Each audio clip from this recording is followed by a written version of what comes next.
सोटा छोड़ के गोरा फिर अकेली रे, भक्त मेरे ये मन के मिली पीवा डेली रे।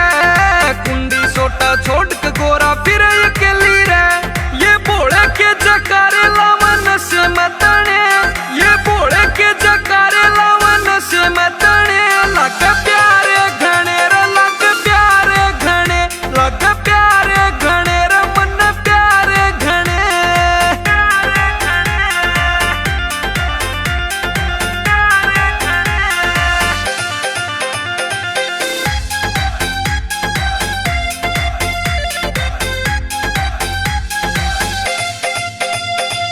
शिव शंभू ते भक्ता का यो गहरा नाता से, भीड़ पड़ी मैं इन पर भोले का छाता से।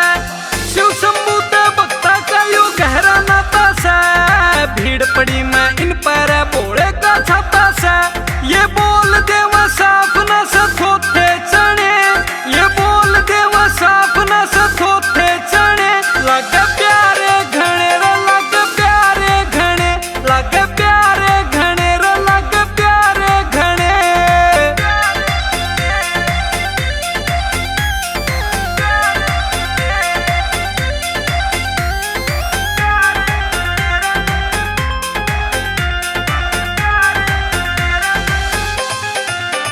किते आवे ना चोट इन पे साथ मेरा से, करूं भगता की ओट पक्का साथ मेरा से।